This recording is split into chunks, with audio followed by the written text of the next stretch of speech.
Joining me in the NVTV studio today are two inspiring young men from Kampala, the capital city of Uganda. We have Trinity Heavenz, who's a social entrepreneur, and Levixone, who is an award-winning gospel artist, the top gospel artist actually in East Africa.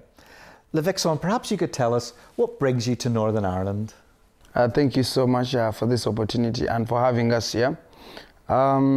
What brings us here, first I would say we're brought here by Fields of Life, just to create more awareness and also to share our stories, our successful stories, to bring our, appreciation to the people of Northern Ireland for the big love and the big heart they have shown to our country, Uganda, for every project they have been working on. So mostly that's the reason why we're here. Yeah. So Fields of Life is a charity in Northern Ireland that has been in existence for more than 20 years, and it has supported the development of education and schools in Uganda. So how did you first of all become connected with Fields of Life? I grew up in the slums of Kosovo, which happens to be one of the biggest slums in Kampala, Uganda. I never had a chance to grow up with my real dad. I grew up with my stepdad and my real mom. So life at home was not easy at all. So at the age of 9, I hit the streets of Kosovo because of the way I was tortured at home. I could not take it in anymore. So I joined the streets. I did a lot of things at a young age. I joined drugs. I did a lot of bad things. There was a day when I will never forget this day, 31st, or what we call here New Year's. So we had a friend of ours who was like our gang leader, was called Godi. So he told us one night, we go, to look for what to eat. So we go with this brother of ours. We go to, our usual business, stealing from people, taking their properties and all that. So that day it was our bad, lucky day. So our brother got killed that day, which was very, very sad. There's a woman who pointed at us and was like, "You guys, you're next." So we took off because people are really, chasing us and, wanted to also kill us. So we spent some good days, hiding. In hidings, we were hiding under a trench. So we had spent some good days, nothing to eat. So there's this team which came from the Northern Ireland. And they came to our church, the church in the community, and Pastor Dale was taking them around, like the way you have been to Kosovo. Yeah. So he was taking them around, showing them some projects they have done for the community. So they spotted us like that. They looked at us like, "Hey, there's some boys under the trench." So they called us. We came out. They took us at church. It was a big day for us. This guy got so interested in us, was like, what does it take to put these boys back in school? So I got a sponsor, Neil Fox, a man also from here, a man who used to sell tomatoes so that I can pay for my school fees. So that's how I connected with Fields of Life. And this man was brought in Uganda by Fields of Life. Fields of Life gave me life. Fields of Life gave me a chance to study with my fellow kids, my fellow, kids. Yeah. And Trinity, you were there that day as well when this group of people from Northern Ireland turned up in the Kosovo slum. Yep. And so how had you ended up in that situation with Levixone that day? What's your story? Yeah, just having something in common. Me too, I was also born to a single mother who happened to be neglected by her family after her getting pregnant. When her father told her that you go and find the father of the son. So the natural thing that my mom would do is to go and find a community where she could start her new life. So she ended up in one of the worst slums in Kampala. But one of the biggest goals my mom wanted to achieve in her lifetime was to see that I could get good quality education. So that thing made her do a lot of jobs to see that she can provide for me. And so one day when she had a radio ad that was advertising a new school that was cheap, relevantly cheap compared to the schools around, she thought that this would be the best school for what? For me. And then she was excited and she invited many people to be part of this. And so, like other women brought their kids, and we came 7, you know. So they took us to this school, but everything in this school was worse than where we were coming from. So this was a school of neglected, abused children. So the government picks these children from the street and then dumps them in one school to see that they can have an education. But nothing like education happens in this school, used to happen in this school. So on the first day when my mom had took me to this school, I lost everything down to the shoes on my feet, and I couldn't have a bed, I couldn't be in school, and had to start fighting and working to get a meal a day. We used to walk miles and miles to fetch firewood so that we could have a meal on each and every single day. But this school turned me into a street child even though I wasn't. So it took 1 year for my mom to realize that everything I've told you was happening to me, you know, that I wasn't sleeping in a normal bed, that I was sleeping outside, that I was stealing, that I was and reaching a point of actually losing 5 of our friends. So when December came and my mom came back for me at this school, she thought that she was taking back a normal child. But at this particular moment, I was a street child. I wasn't a normal kid anymore. I was so wild. So when I reached Kosovo, I couldn't be in a home as a normal kid right now. So I joined Levixone, who was on the streets at that particular moment at 9 years, because he was my good friend and we had to do things. So he told me, you know, why do you stay home? You know, come we do this. So that's when we joined the gang that he told you about with our leader Godi, who lost his life unfortunately one day on Christmas, on New Year's Eve. So that's how this group of Feeds of Life members that we was moving around Kosovo found us, and they picked us, and one lady called Roberta Wilkins decided to sponsor me. And yeah, that's how I was able to get to know Feeds of Life, Treasured Kids, the school they built in the slums, and get this education. Okay. Yeah. So Levixone, how do you then move from being a kid on the streets to being the top gospel artist in East Africa? That sounds like an incredible journey. So I stopped school in my senior 2, secondary, in my secondary there, senior 2. So now that's the time when I dropped out. I was like, now let me focus on the music. So I started singing, doing music, and it worked out. I started getting nominations. For the last 6 years, I've been the best gospel artist of the year in my country. I've won every gospel award. For the last 3 years, I've won East African Gospel Artist. 4 years, East African Gospel Artist. I've won East and West African Artist. I've won African Artist in the US. I've won also recently, 2 months back, I won a global award. So all the things have been happening, but it's because I had a dream. I really wanted to be influential and also inspire the world that gospel music can make it, no matter what, yeah. Yeah. And your gospel music has crossed over into the mainstream. Yeah. Your new single, Chiki Bombay, is a big hit in Uganda. Chiki Bombay is just now a big song, not only in Uganda, but in in Africa, because the video of Chiki Bombay, it only has celebrities, like over Africa. Footballers, presenters, DJs, artists, and many other people. But my music started crossing over to the mainstream 4 years ago.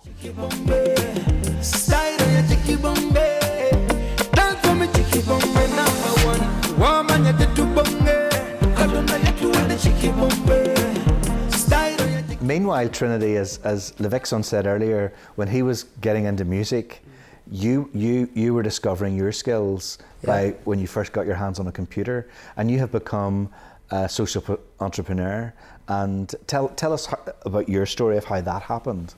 Yeah, I liked computers so much, and that's one of the first things I asked when they took us to this church. You know, I said, where is the computer? Can I start projecting? Can I start designing the newsletters for the organization? And yeah, that's how I started. So the good thing, the internet had broke out.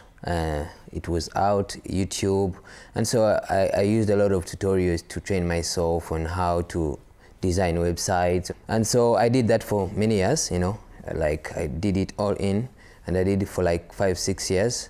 So by the age of 17, I was one of the best graphic designers, and I got this big opportunity to leave the slums to go and work on this amazing job. So I left, and that's how I started my career in design.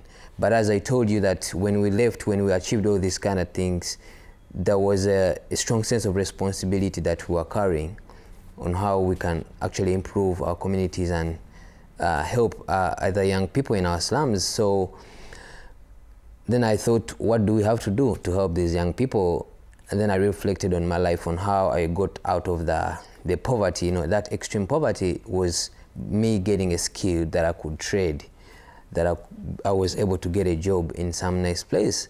And so I realized, okay, if you can do this thing to so many young people in the slums, then many young people will get out of the slums and get nice jobs. And so one night before I actually started the program, it was an evening, and this girl came to me. This girl was called Megan. It's called Megan. She came to me. She was in a tough situation with her family because her dad had broken his spinal cord after, you know, falling off the building. He's a builder. Seeing my dad struggle and toil to support us, I knew that I would do anything to help him out and make him happy. But what options did I have?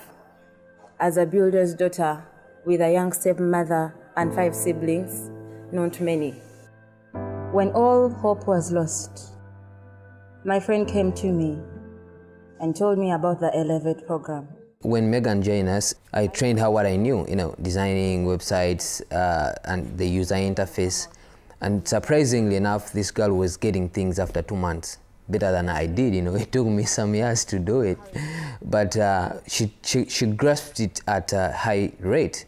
And after 4 months, this girl was able to design a full website on her own, and that gave me the confidence on, okay, I can employ her. So she was my first employee in Era 92, which is a social enterprise. So we realized that we had invented a seed, you know, because Megan right now was starting to earn and take food to her family. And then you realize that, okay, what if we could do this for so many young people? You know, it's thousands and thousands of young people in the slums. So we started Era 92, a social enterprise that trains and employs young adults in the slums in design, arts, and technology. So our young people are really designing world-class websites, and we've trained over 210 young people, and we are employing 15 of them. Wow. Yeah. And together you also have started a charity as well, Levixone. Tell us about that, and tell us about this project that you started with called Feeding Kosovo. We went back to our communities to create or to build a big impact or to give hope to the same people, because that is the life we used to run in. That was the same situation we used to be in years ago. So like, how can we also make our people better? So we introduced a lot of campaigns.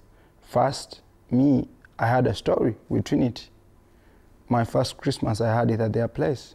You understand? They gave me what to put on, they gave me food, they gave me everything. So when we were eating our Christmas, enjoying everything, so we also remembered that. Like, how many families do you think can't afford to get a Christmas on such a big day? It's the birth of Jesus. We believe people are celebrating the birth of Jesus, but you can't celebrate without a drink and, you know, and food. So we decided to go out and reached out to 3 families, and we bought them what to eat on Christmas. So we started like that. We started feeding families. So far we have fed over like 3,000 plus families through that campaign. So we also spotted another big problem. Kids who are in school, they don't start in time because they don't have scholastic materials. They don't have books, they don't have pencils, they don't have pens, they don't have a lot of stuff. And we spotted that when we're doing, like, you know, Feeding Kosovo, like knowing these families and all that. So we're like, wow, this is also another gap we need to cover. So we also started another campaign called Back to School. So we give out and also sponsor some kids We pay for them school fees and give them what to take to school, everything, so that they can start in school. So that, because kids back home, if you don't start, they start with exams. So when you miss out that exams, you miss out on some marks at the end of the term. So we also covered that. We have a lot of challenges. I mean, a lot of campaigns on under 92 Hands. 92 Hands is an organization. Me and Trinity were born in 1992. That's why it's called 92 Hands. So we also have the Wise Builder. Also, like getting these families, getting to know them, we started knowing more problems, and we're like, how can we cover this? So we started finding out solutions. So we found houses, broken houses, people sleeping, like that coldness and all that. So we built 2 houses for widow mothers, and that campaign was called the Wise Builders. And many other campaigns. We have also now our biggest campaign. It's Us for Women. We handpicked and brought 50 women together to discuss issues and solutions to their problems, to equip them with the tools and resources they need to change their own stories, to become self-reliant. The results were amazing. They were inspired to dream again, open their minds to new possibilities. Women started talking about their dreams, what they want to be in the future. So we started that program for them so they can get skills and look after their families. Today, we have a lot of women who have been, who have been like testimonies out of that campaign. So we do a lot of things, but at the end of it, we are doing all the things to preach love to the world and everybody. Yeah. Mm-hmm. So it was very interesting. Yesterday we visited a school, Drumra Integrated College in Oma, and Levixone, you performed, and they had a fantastic concert for all the kids in the school. But we also went to classes, and Trinity, you taught the children what a social entrepreneur was. We also went to a class where you explained to the children what poverty is. And what I thought was really interesting about your visit here is that you are actually coming back here and you're bringing hope and joy, but you're also educating people in the West. So I think that's really interesting. So when I first went to Kosovo, I was interviewing people to write a blog called Stories from Uganda, and one of the first people I met was you, Trinity, and I had an image of Africa from watching appeals on television where people from the West met people from Africa and they got very upset and started to cry. And I remember when I met people and I interviewed them, I didn't get upset. I left with a smile on my face because I was really inspired by the people I met. I saw worse poverty than I had ever seen anywhere else, but I saw inspiring people who were really like you, who were really making a difference. So I think it's really interesting how you're kind of reversing the whole idea of people from the West going to help poor people in Africa. It's interesting you're back here helping us. So, and I know you have this vision which you call the New Africa. Tell us about that. The New Africa is, it's just, we see it as the opposite of what we know about Africa. When you tell someone right now about Africa, what do they get? They see poverty, conflicts, diseases, HIV, all these epidemic things. And we believe that in Africa there is enough potential to reverse engineer all of these kind of things into positive. So if you could think of poverty, what is the opposite of poverty? If you think of lack of unemployment, what is the opposite of that? Because we believe we have the fastest growing economies right now. We have the fastest growing population, we have the youngest generation on the continent, and it's projected that by 2030, Africa will have the biggest workforce than India, by 2050 to have the biggest workforce than China. So what does that mean? Many young people are growing up, many young people are giving birth, and this population right now is not trickling down on the opportunities that Africa has because they're not in education, they're not in empowerment. So we are sitting on a tick timing bomb because once these young people are not given things to do, with their lives to actually fulfill their own potential that is going to benefit the economies of Africa, then they're going to turn into violence, crime, which is going to worsen the problems in Africa. So we have this model at the Elevate program that there is brilliance that is equally distributed for all of us in Africa, the young people, but there's lack of opportunity. And once the West changes the question on how they are helping in Africa, for example, if you're trying to help in Africa, you shouldn't ask yourself, how do I help the needy in Africa? But how do I tap into that untapped potential? Because what could we achieve if we could tap into the 4 billion people that are regarded as below the economic status, as the poor? What if we could tap into their brilliance? I think the world will stand a better chance for all of us to live in. And many people will come to Africa to look for jobs. So we have to get the education going. But this education right now has to be only as good as we pivot it towards skills, vocational training, not just the basic education that we're having. So you should get the 21st century skills going, innovation going, technology plants happening, every kind of industry.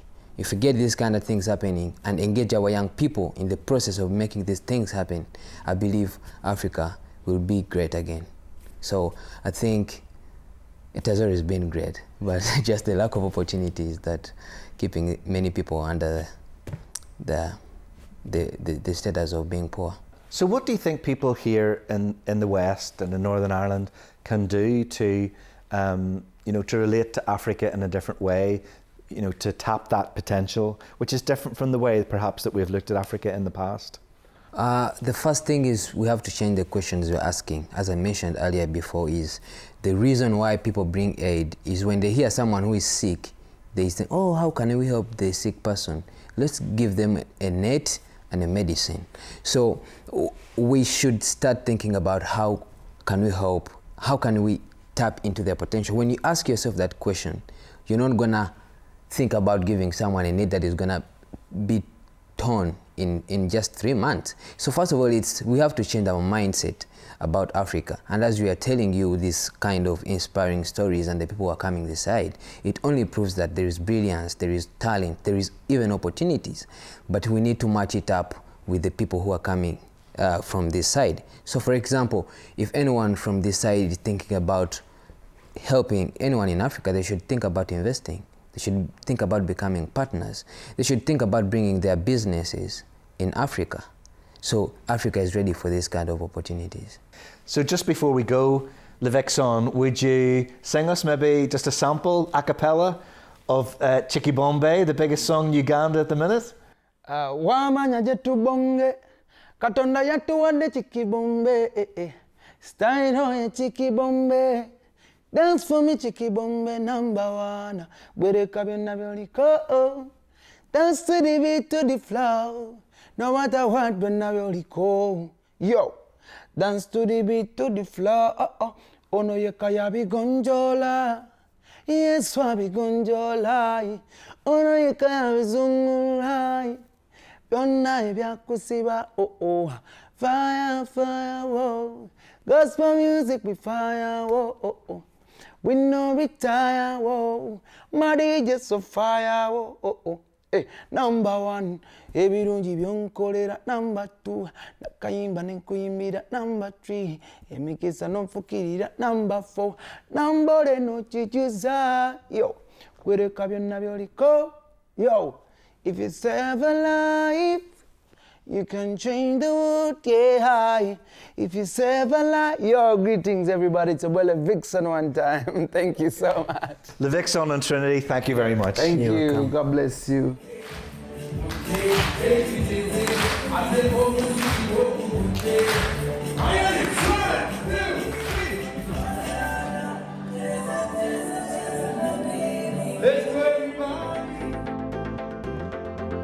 And now, tomorrow's weather.